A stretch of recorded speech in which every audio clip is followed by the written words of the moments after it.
Hello everyone, hello students, कैसे हैं आप सब। मुझे उम्मीद है कि आप लोग बहुत अच्छे होंगे और अपनी पढ़ाई जारी रख रहे होंगे। आज का हमारा टॉपिक है प्रकाश का अपवर्तन। इसे अंग्रेजी में क्या कहते हैं? Refraction of light. ये लाइट चैप्टर जो आपका प्रकाश चैप्टर है, जिसे दो भागों में बांटा गया है, एक है प्रकाश का परावर्तन और दूसरा है प्रकाश का अपवर्तन। तो ये पार्ट 2 है आपका, यानी कि लाइट चैप्टर का ऑब्जेक्टिव पार्ट 2 है। इसके पहले प्रकाश के परावर्तन चैप्टर के 30 महत्वपूर्ण ऑब्जेक्टिव डाले जा चुके हैं। अगर आप लोगों ने अभी तक नहीं देखा है तो सबसे पहले जाकर के हमारे उस वीडियो को देख लें। इसके अलावा और भी सब्जेक्ट्स के वीडियोस हम लोग लगातार बना रहे हैं। इलेक्ट्रिसिटी चैप्टर लगभग खत्म होने पर आ गया है। उसके जितने भी इंपॉर्टेंट टॉपिक्स हो सकते हैं सभी बताए जा चुके हैं। जितने भी इंपॉर्टेंट उसमें फॉर्मूलाज हो सकते हैं उन सभी को आप लोगों को प्राप्त करके डिराइव करके दिखाया जा रहा है। तो आप लोगों ने अगर वीडियो नहीं देखा है तो आप लोग हमारे डिस्क्रिप्शन बॉक्स में जाकर के वीडियो को देख सकते हैं। ठीक है, तो आज का हम लोग अपना टॉपिक स्टार्ट करते हैं। हमारा टॉपिक क्या है? प्रकाश का परावर्तन। इस टॉपिक को स्टार्ट करने से पहले मैं चाहूँगा कि आप लोग हमारे चैनल को सबसे पहले सब्सक्राइब कर दें और बेल आइकन को जरूर प्रेस कर दीजिएगा। हमारे वीडियोज़ को और हमारे चैनल को अपने फ्रेंड्स और अधिक से अधिक स्टूडेंट्स के साथ शेयर करें। ठीक है, चलिए हम लोग स्टार्ट करते हैं। हमारा टॉपिक क्या है? प्रकाश का अपवर्तन, रिफ्रैक्शन ऑफ लाइट। इसके जितने भी महत्वपूर्ण ऑब्जेक्टिव हो सकते हैं वो सभी मैं चुन करके सेलेक्ट करके आप लोगों के लिए लाया हूं। ठीक है, आप लोगों के सामने हाजिर हूं। आप लोग इस वीडियो को पूरा अंत तक देखें। आप लोगों के लिए बहुत यूजफुल, बहुत ही बेनिफिशियल ये वीडियो होने वाला है। ठीक है, चलिए स्टार्ट करते हैं हम लोग। हमारा टॉपिक क्या है? प्रकाश का अपवर्तन। ठीक है, देखिए इसका पहला सवाल क्या है कि निम्नलिखित में किसका उपयोग लेंस बनाने के लिए नहीं किया जाता। सवाल क्या है कि निम्नलिखित में किसका उपयोग लेंस बनाने के लिए नहीं किया जा सकता। ठीक है, यानी कि लेंस बनाने के लिए किस चीज़ का प्रयोग हम लोग नहीं कर सकते हैं। तो ऑप्शंस देख लेते हैं, पता चल जाएगा। Option A plastic, option B पानी, ऑप्शन सी मिट्टी, ऑप्शन डी कांच। ठीक है, इसका उत्तर क्या हो जाएगा? मिट्टी। इसका उत्तर क्या हो जाएगा? मिट्टी। क्वेश्चन नंबर 1 का आंसर क्या हो जाएगा? सी, मिट्टी। यानी कि ये जो प्लास्टिक, पानी और कांच है इन सभी का प्रयोग किया जाता है, मिट्टी का प्रयोग नहीं किया जाता है। चलिए अगला सवाल देखते हैं। अगला सवाल क्या है कि निम्नलिखित में से कौन किसी वस्तु का वास्तविक प्रतिबिंब बना सकता है? निम्नलिखित में से कौन किसी वस्तु का वास्तविक प्रतिबिंब बना सकता है? ठीक है, तो ऑप्शंस देख लेते हैं फिर हम लोग उत्तर देखेंगे। Option number A slab, option number B अवतल लेंस, ऑप्शन नंबर सी उत्तल लेंस या ऑप्शन नंबर डी इनमें से कोई नहीं। तो किसी वस्तु का वास्तविक प्रतिबिंब जो बना सकता है वो कौन बना सकता है? सिर्फ उत्तल लेंस बना सकता है। अगर लेंस की बात की जाएगी तो उत्तल लेंस आंसर हो जाएगा, दर्पण की बात की जाएगी तो अवतल दर्पण आंसर हो जाएगा। देखिए आप लोग चैप्टर को जरा ध्यान से पढ़ लें, उसके बाद आप लोग को ऑब्जेक्टिव को सॉल्व करने में बहुत ही सुविधा होगी। अगर आप लोगों ने मेरा पिछला वीडियो देखा होगा तो मैंने वहाँ आपको बताया था कि वास्तविक प्रतिबिंब जो बनाने की क्षमता होती है वो किसमें होती है? अवतल दर्पण में। तो लेंस में उत्तल लेंस और दर्पण में अवतल दर्पण, इन दोनों के क्रियाकलाप जो होते हैं लगभग समान होते हैं। जितने सारे रेखा चित्र वहाँ बनाए जाते थे अवतल दर्पण में, उतने ही सारे रेखा चित्र यहाँ उत्तल लेंस में भी बनाए जा सकते हैं। ठीक है, लगभग दोनों की अभिक्रियाएं जो है, दोनों के क्रियाकलाप जो है वो लगभग समान है। तो आप लोग इसको नोट कीजिएगा। तो हम लोग का उत्तर क्या हो जाएगा? 2 नंबर का सी, वास्तविक प्रतिबिंब कौन बना सकता है? उत्तल लेंस। ठीक है, चलिए अगला सवाल देखते हैं। एक अवतल लेंस की फोकस दूरी 20 सेंटीमीटर है। कितनी है? 20 सेंटीमीटर। इसकी क्षमता क्या होगी? इसका जरा मैं उत्तर आप लोगों को ज्ञात करके दिखा देता हूँ। देखिए यहाँ पर अवतल लेंस की बात हो रही है। इसका फोकस दूरी दिया गया है, कितना दिया गया है? फोकस दूरी जो आपको गिवन है 20 सेंटीमीटर। ठीक है, तो अवतल लेंस का फोकस दूरी हमेशा क्या होता है? माइनस होता है। क्या होता है? ऋणात्मक होता है। और हमको ज्ञात क्या करना है? हम लोगों को ज्ञात करना है क्षमता। किसकी क्षमता? लेंस की क्षमता। तो लेंस की क्षमता का जो सूत्र होता है वो क्या होता है? P = 1/f। क्या होता है? 1/f। जहाँ एक चीज़ आप लोगों को क्या नोटिस करना पड़ेगा, क्या ध्यान रखना पड़ेगा कि फोकस दूरी हमेशा मीटर में होना चाहिए, कभी भी सेंटीमीटर, मिलीमीटर या अदर कोई यूनिट में नहीं होना चाहिए। फोकस दूरी जब मीटर में रहेगा तभी उसके व्युत्क्रम को हम लोग लेंस की क्षमता कहते हैं। मैंने आपको परिभाषा भी बता दिया यहाँ पर। ठीक है, देखिए तो अब हम लोग इसको ज़रा मीटर में कन्वर्ट कर लेते हैं। तो मीटर में कन्वर्ट करने का प्रोसेस आप जानते हैं। हम लोग इसे 100 से डिवाइड करेंगे तो ये क्या हो जाएगा? -0.2 मीटर। ठीक है, अब हम लोग P फाइंड कर सकते हैं, लेंस की क्षमता फाइंड कर सकते हैं। तो ये हो गया 0.02 से कितने टाइम में? 5 टाइम में। तो -5 डायोप्टर आ गया आंसर आपका। आप लोग देख लीजिए किस ऑप्शन में ये है। ठीक है, तो क्वेश्चन नंबर 3 का आंसर क्या हो जाएगा, देखिए -5 डायोप्टर कहाँ है, 3 का डी। तो 3 नंबर क्वेश्चन का आंसर क्या हो जाएगा, डी। कभी कभी इस प्रकार के सवाल भी आते हैं कि आप लोग को न्यूमेरिकल सॉल्व करने के बाद ऑप्शन देखना पड़ता है कि कौन सा आंसर मैच कर रहा है, ठीक है। तो पहले आप लोग न्यूमेरिकल को सॉल्व कर लिया कीजिए अगर आपका ऐसा प्रश्न आता है एग्जाम में। अगला प्रश्न देखिए क्या है, जब प्रकाश की एक किरण एक माध्यम से दूसरे माध्यम में जाती है तो अपने पूर्व पथ से विचलित हो जाती है। फिर से एक बार पढ़ देता हूं मैं कि जब प्रकाश की एक किरण एक माध्यम से दूसरे माध्यम में जाती है तो अपने पूर्व पथ से विचलित हो जाती है। इसे क्या कहते हैं, इसे क्या कहा जाता है, इसे प्रकाश का परावर्तन कहते हैं, इसे प्रकाश का अपवर्तन कहते हैं, प्रकाश का विक्षेपण कहते हैं, या इनमें से कोई नहीं। इसका जो उत्तर हो जाएगा वो क्या हो जाएगा, प्रकाश का अपवर्तन। प्रकाश के अपवर्तन की परिभाषा यही है कि जब प्रकाश की किरण एक माध्यम से दूसरे माध्यम में जाती है तो अपने पूर्व पथ से क्या हो जाती है, विचलित हो जाती है, ठीक है। अपने पूर्व पथ से विचलित हो जाती है, एंगल उसका चेंज हो जाता है, उसे हम लोग क्या कहते हैं, प्रकाश का अपवर्तन कहते हैं। तो क्वेश्चन नंबर 4 का आंसर क्या हो गया, बी। इसे नोट कीजिएगा। अगला सवाल हम लोग देखते हैं। अगला सवाल क्या है हमारा, देखिए अगला सवाल क्या है, क्वेश्चन नंबर 5 है ये आपका। क्या है क्वेश्चन नंबर 5 कि किसी बिंदु यानी कि वस्तु, बिंदु स्रोत से यहाँ पर प्रकाश की किरण आ रही है, इस प्रकार का यहाँ में आभास हो रहा है कि किसी बिंदु जो वस्तु का काम कर रही है से निकलकर किरणें किसी लेंस से अपवर्तित होकर जिस बिंदु पर मिलती हैं। फिर से एक बार ध्यान से देखिए आप लोग कि किसी बिंदु से निकलकर किरणें किसी लेंस से अपवर्तित होकर जिस बिंदु पर मिलती है उसे क्या कहते हैं, ठीक है। लेंस से अपवर्तन के बाद जब वो जिस बिंदु पर आकर मिलती है उस बिंदु को क्या कहा जाता है, तो उस बिंदु को उस वस्तु का या बिंदु स्रोत हो जो भी हो उसका प्रतिबिंब, यानी कि यहाँ पर बिंदु की बात हो रही है इसलिए प्रतिबिंब बिंदु कहेंगे हम लोग, प्रतिबिंब बिंदु कहा जाता है, ठीक है। इसे नोट कीजिएगा। अगला सवाल क्वेश्चन नंबर 6, उत्तल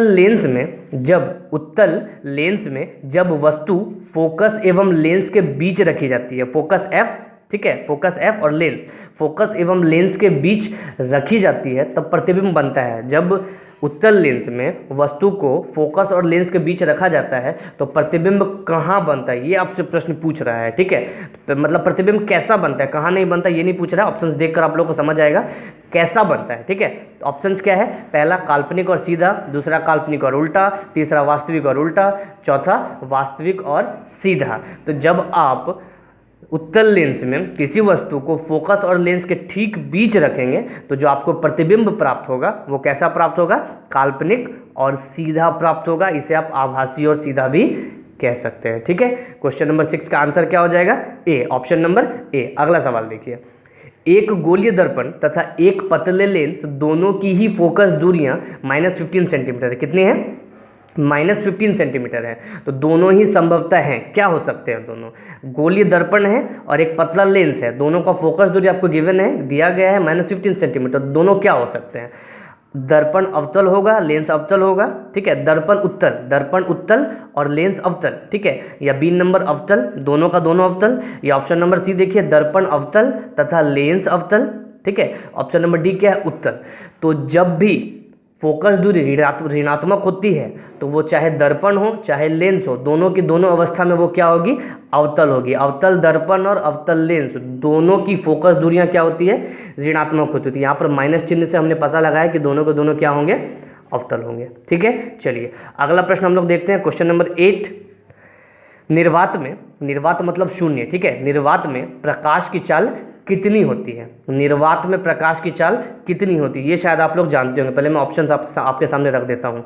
option number A 3 × 10⁸ metre per second, option number B 2 × 10⁸ metre per second, option number C 2.25 × 10⁸ metre per second, option number D 2.5 × 10⁸ metre per second. तो इसका उत्तर जो हो जाएगा वो क्या हो जाएगा, 3 × 10⁸ मीटर पर सेकेंड। इसका यूनिट चेंज करके हो सकता है आपको एग्जाम में दिया जाए, तो आप लोगों को कंफ्यूज बिल्कुल नहीं करना है, यूनिट को चेंज करके भी आप आंसर इसका निकाल सकते हैं, ठीक है। वैसे जनरली इसको इसी फॉर्म में लिखा जाता है 3 × 10⁸ मीटर पर सेकेंड। इसे आप लोग नोट कीजिएगा, लेकिन यूनिट चेंज करके एग्जाम में आपको दिया जाती है, कोई बड़ी बात नहीं होगी। क्वेश्चन नंबर 9 देखिए आप लोग, प्रकाश के अपवर्तन के कितने नियम हैं। जैसा कि आप लोगों ने अगर पिछला वीडियो नहीं देखा तो वो भी आप लोग जाकर देख लें, वहाँ भी ये सवाल आया है, अपवर्तन नहीं परावर्तन। ये प्रश्न पूछे जा रहे हैं एग्जाम में, पिछले 2-3 वर्षों का 4 वर्षों का पैटर्न जो देखा जा रहा है, ये प्रश्न पूछे जा रहे हैं अपवर्तन के या परावर्तन के कितने नियम होते हैं। तो दोनों के 2 ही नियम होते हैं, लेकिन फिर भी ये प्रश्न देखा जा रहा है कि हर बार पूछा जा रहा है, इसलिए मैंने आपके लिए यहाँ पर इसे लिखा है। अगला सवाल देखिए, कांच में प्रकाश की चाल कितनी होती है। अभी सवाल था निर्वात में प्रकाश की चाल कितनी होती है, और अगला सवाल क्या है, कांच में प्रकाश की चाल कितनी होती है। तो पहले हम लोग ऑप्शंस देख लेते हैं, फिर हम लोग अच्छे से आंसर देख पाएंगे अपना। देखिए option number A 3 × 10⁸ metre per second. Option number B 2.5 × 10⁸ metre per second. Option number C 2.25 × 10⁸ metre per second. Option number D 2 × 10⁸ metre per second. तो इसका जो उत्तर हो जाएगा वो हो जाएगा ऑप्शन नंबर डी। क्या हो जाएगा, option number D. Question number 10 का आंसर क्या हो जाएगा, डी, यानी कि कांच में प्रकाश की चाल कितनी होती है, 2 × 10⁸ मीटर पर सेकेंड। ठीक है, इसे आप लोग नोटिस कीजिएगा। अगला सवाल देखिए, सर्वाधिक अपवर्तनांक किस पदार्थ का होता है। अगला सवाल क्या है कि सर्वाधिक अपवर्तनांक किस पदार्थ का होता है। ठीक है, ऑप्शन देखिए, ए वायु, ऑप्शन नंबर बी बर्फ, ऑप्शन नंबर सी हीरा, ऑप्शन नंबर डी कांच। तो सर्वाधिक अपवर्तनांक जो होता है वो किसका होता है, वो हीरे का होता है। किसका होता है, हीरे का होता है, और इसी कारण ये इतना चमकीला दिखाई देता है। ठीक है, सर्वाधिक अपवर्तनांक किसका होता है, हीरे का होता है। वो कितना, तो मैं आपको वो भी बता देता हूँ, 2.42। हीरे का अपवर्तनांक कितना होता है, 2.42। ये एक इंपॉर्टेंट पॉइंट आप लोगों के लिए हो सकता है, इसे ज़रा याद रखिएगा। ठीक है, सर्वाधिक अपवर्तनांक किसका होता है, हीरे का होता है। कितना होता है, 2.42। चलिए अगला सवाल देखिए, पानी का अपवर्तनांक कितना होता है। ऑप्शन पहले देख लेते हैं। Option number A 1.44, option number B 1.33, option number C 1.36, option number D 1.47। तो पानी का जो अपवर्तनांक है वो 1.33 होता है। इसके अलावा और भी कुछ इंपॉर्टेंट पॉइंट है, जैसे तारपीन हो गया, केरोसिन हो गया, इन सब के भी पूछे जाते हैं, इन सबको भी आप लोग जरा ध्यान रखिएगा। अगला सवाल देखिए क्या हमारा, सरल सूक्ष्मदर्शी में किसका उपयोग होता है। सरल सूक्ष्मदर्शी में किसका उपयोग किया जाता है। तो ऑप्शन देखिए पहले आप लोग, अवतल दर्पण, उत्तल दर्पण, अवतल लेंस, उत्तल लेंस। तो सरल सूक्ष्मदर्शी में जो है वो उत्तल लेंस का उपयोग किया जाता है। तो क्वेश्चन नंबर 13 का आंसर क्या हो जाएगा, ऑप्शन नंबर डी उत्तल लेंस। अगला सवाल देखिए, किसी माध्यम के अपवर्तनांक का मान होता है, किसी भी माध्यम के अपवर्तनांक का मान क्या होता है, किस प्रकार ज्ञात किया जाए, तो उसका सूत्र क्या होता है। देखिए ऑप्शंस देखिए, sin i बटे sin r, option number B sin r बटे sin i, option number C sin i into sin r, option number D sin i plus sin r। तो किसी भी माध्यम के अपवर्तनांक का जो मान होता है वो इसी सूत्र से ज्ञात किया जाता है, और इसे ये जो आपका दिया गया है यहाँ पर sin i बटे sin r, जो कि एक नियतांक के बराबर होता है, इसे स्नेल का नियम भी कहा जाता है। sin i बटे sin r स्नेल के नियम का ही उपादान है, उसी से प्राप्त किया गया। अगला सवाल देखिए, क्वेश्चन नंबर 15, निर्गत किरण एवं अभिलंब के बीच के कोण को कहते हैं। निर्गत किरण और अभिलंब जो होती है उन दोनों के बीच के कोण को क्या कहा जाता है। ऑप्शंस देखिए, ए आपतन कोण, बी परावर्तन कोण, सी निर्गत कोण, डी इनमें से कोई नहीं। तो निर्गत किरण और अभिलंब इन दोनों के बीच के कोण को निर्गत कोण कहा जाता है। क्या कहा जाता है, निर्गत कोण कहा जाता है। चलिए अगला सवाल देखते हैं, स्नेल का नियम किससे संबंधित है। स्नेल का जो नियम है वो किससे संबंधित है, जरा आप लोग ऑप्शंस देखिए पहले, प्रकाश का परावर्तन, ऑप्शन नंबर बी प्रकाश का अपवर्तन, ऑप्शन नंबर सी विवर्तन, ऑप्शन नंबर डी इनमें से कोई नहीं। तो स्नेल का जो नियम है वो प्रकाश के अपवर्तन से संबंधित है, जिसका सूत्र क्या था, sin i बटे sin r, वो पिछला सवाल हमारा था। अगला सवाल देखिए, एक उत्तल लेंस होता है, उत्तल लेंस कैसा होता है ये पूछ रहा है। ठीक है, ऑप्शंस देखिए, सभी जगह समान मोटाई का, बीच की अपेक्षा किनारों पर मोटा, ऑप्शन नंबर सी किनारों की अपेक्षा बीच में मोटा, ऑप्शन नंबर डी इनमें से कोई नहीं। तो एक उत्तल लेंस जो होता है वो किनारों की अपेक्षा बीच में क्या होता है, थोड़ा मोटा होता है। इसका उत्तर क्या हो जाएगा, ऑप्शन नंबर सी। 17 का आंसर क्या हो जाएगा, सी। अगला सवाल देखिए, निम्नलिखित में से किस लेंस को अपसारी लेंस भी कहा जाता है? निम्नलिखित में से किस लेंस को अपसारी लेंस भी कहा जाता है? पहले ऑप्शंस देखते हैं, ठीक है। ऑप्शन नंबर ए उत्तल लेंस, ऑप्शन नंबर बी अवतल लेंस, ऑप्शन नंबर सी समतल उत्तल लेंस, ऑप्शन नंबर डी उभयावतल लेंस, ठीक है। ये क्वेश्चन नंबर क्या है? 18 है, और 18 का आंसर क्या हो जाएगा आपका? अपसारी लेंस जो है वो अवतल लेंस को कहा जाता है, ठीक है, और उत्तल लेंस को अभिसारी लेंस के नाम से भी जाना जाता है। तो अगर सवाल बदल दिया जाए तो भी कोई बात नहीं, आप लोगों को मैंने बता दिया। उत्तल लेंस को क्या कहा जाता है? अभिसारी लेंस कहा जाता है, और अवतल लेंस को अपसारी लेंस कहा जाता है, ठीक है। चलिए नोट कीजिएगा, अगला सवाल देखिए, क्वेश्चन नंबर 19। क्वेश्चन नंबर 19, किसी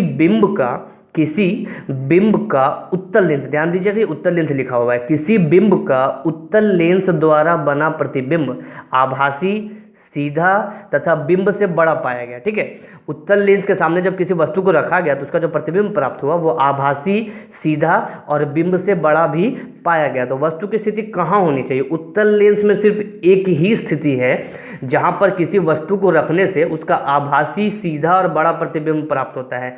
नहीं तो उत्तल लेंस हमेशा क्या बनाता है? वास्तविक और उल्टा प्रतिबिंब बनाता है, ठीक है। तो ऐसी एकमात्र स्थिति है। तो देखते हैं पहले ऑप्शंस F1 पर, ठीक है। F1 मतलब फोकस हो गया, मुख्य फोकस।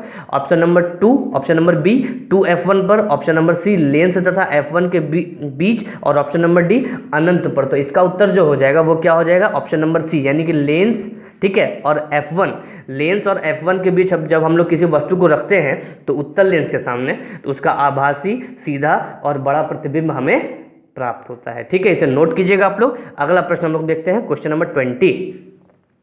किसी बिंब का वास्तविक प्रतिबिंब समान आकार का प्राप्त करने हेतु बिंब को उत्तल लेंस के सामने कहाँ रखना चाहिए? अगर हमें किसी बिंब का वास्तविक प्रतिबिंब समान आकार का प्राप्त करना है तो हम उत्तल लेंस के सामने वस्तु को यानी कि बिंब को कहाँ रखेंगे, ये प्रश्न है हमारा। तो ऑप्शंस देखिए आप, फोकस पर रखेंगे, फोकस की दुगनी दूरी पर रखेंगे, अनंत पर रखेंगे, या प्रकाशीय केंद्र पर रखेंगे, ठीक है। तो क्वेश्चन नंबर 20 का जो आंसर हो जाएगा वो हो जाएगा बी, फोकस की दुगनी दूरी पर, जिसे 2F1 से चित्र में आप लोग दर्शाते हैं, ठीक है। मुख्य फोकस F1 और दुगनी दूरी 2F1, ठीक है। तो 2F1 पर जब हम किसी बिंब को रखते हैं, किसी वस्तु को रखते हैं, तो उत्तल लेंस का हमें कैसा, उस वस्तु का हमें कैसा प्रतिबिंब प्राप्त होता है? समान आकार का वास्तविक प्रतिबिंब प्राप्त होता है। अगला सवाल आप लोग देखिएगा, अगला सवाल आप लोग देखिएगा, question number 21, question number 21, question number 21, ठीक है। लेंस सूत्र है क्या? लेंस सूत्र क्या है? लेंस सूत्र क्या है? देखिए ऑप्शंस देखिए आप लोग, 1/v + 1/u = 1/f, option number B 1/u - 1/v = 1/f, option number C 1/v - 1/u = 1/f, option number D 1/v + 1/f = 1/u। इसका जो उत्तर हो जाएगा वो हो जाएगा 1/v - 1/u = 1/f, ठीक है। ये दर्पण सूत्र भी इसी प्रकार का होता है, बस दोनों में एकमात्र अंतर क्या है कि वो प्लस और ये माइनस। लेंस सूत्र क्या होता है? माइनस होता है, ठीक है, और दर्पण सूत्र क्या होता है? प्लस होता है। तो इसे आप लोग नोट कीजिएगा, दर्पण सूत्र प्लस होता है, लेंस सूत्र माइनस होता है, ठीक है। चलिए अगला सवाल देखिए, अवतल लेंस का आवर्धन होता है, आवर्धन मतलब m मैग्निफिकेशन, क्या होता है? ऑप्शंस देखिए, u/v, ऑप्शन नंबर ए था, option number B u/v, option number C u+v, option number D v/u, ठीक है। इसका उत्तर क्या हो जाएगा? उत्तर जानने से पहले आप लोग इस चीज़ को जान लीजिए कि दर्पण का आवर्धन भी इसी प्रकार का होता है, बस ऋणात्मक और धनात्मक का अंतर है, ठीक है। दर्पण का जो आवर्धन होता है वो m = -vy होता है, और लेंस का जो आवर्धन है वो m = v/u होता है। यानी कि यहाँ सवाल जो आपको कंफ्यूज करने के लिए दिया है कि अवतल लेंस, सिर्फ अवतल लेंस पूछ रहा है, तो अवतल लेंस हो या उत्तल लेंस हो, दोनों का आवर्धन क्या होगा? v/u, पॉजिटिव साइन के साथ, प्लस के साथ में v/u, ये अवतल लेंस के आवर्धन का सूत्र होता है, ठीक है। कोई भी लेंस हो यही सूत्र होता है। अगला सवाल देखिए, लेंस की क्षमता का एसआई मात्रक क्या होता है? किसी भी लेंस की क्षमता का एसआई मात्रक क्या होता है? यहाँ पर भी कभी कभी बच्चे कंफ्यूज कर जाते हैं। अगर लेंस की क्षमता का एसआई मात्रक पूछा जाता तो उत्तर डायोप्टर निकल कर आता है, लेकिन वो गलत है, वो प्रचलित मात्रक है, ठीक है। लेंस की क्षमता का एसआई मात्रक नहीं है, उस मात्रक का प्रयोग किया जाने लगा है ज़्यादा से ज़्यादा, इसलिए वो क्या कहलाता है? वो आजकल एसआई मात्रक उसे समझा जाता है, लेकिन है नहीं, वो प्रचलित मात्रक है, ठीक है। तो ऑप्शंस देखिए आप लोगों को, फिर आंसर पता चलेगा। Option metre inverse, option B metre, option C metre square, option number D metre inverse 2। तो इसका जो उत्तर हो जाएगा वो क्या हो जाएगा, ऑप्शन नंबर ए। ठीक है, लेंस की क्षमता का ऐसे मात्रक क्या होता है, मीटर इनवर्स होता है, मीटर इनवर्स होता है। अब आप लोग अगला सवाल देखें, क्वेश्चन नंबर 24। क्वेश्चन नंबर 24 क्या है कि 1 मीटर फोकस दूरी वाले उत्तल लेंस की क्षमता होगी, 1 मीटर फोकस दूरी वाले, 1 मीटर फोकस दूरी वाले उत्तल लेंस की क्षमता होगी। अभी अभी मैंने आप लोगों को बताया था कि जब हमें P फाइंड करना होगा, यानी कि हमें क्षमता फाइंड करनी होगी लेंस की, तो उसका जो फोकस दूरी है वो हमेशा मीटर में होना चाहिए। ये सवाल थोड़ा सरल हो गया क्योंकि ये ऑलरेडी मीटर में ही है, फोकस दूरी मीटर में ही है। तो हम लोग को P ज्ञात करना है, यानी कि लेंस की क्षमता ज्ञात करनी है। तो P इज इक्वल टू क्या होता है, 1/f, ऊपर भी 1 और f तो ऑलरेडी 1 है, तो 1/1 1 हो जाएगा। ये तो बात सही हो गया, 1 डायोप्टर होगा, 1 डायोप्टर होगा। लेकिन क्या प्लस या माइनस, प्लस या माइनस। तो अवतल लेंस की फोकस दूरी क्योंकि ऋणात्मक होती है इसलिए उसका क्षमता भी क्या होती है, ऋणात्मक होती है। और उत्तल लेंस की फोकस दूरी धनात्मक होती है इसलिए उसकी क्षमता भी धनात्मक ही होगी। इसलिए 24, क्वेश्चन नंबर 24 का आंसर क्या हो जाएगा, 1D।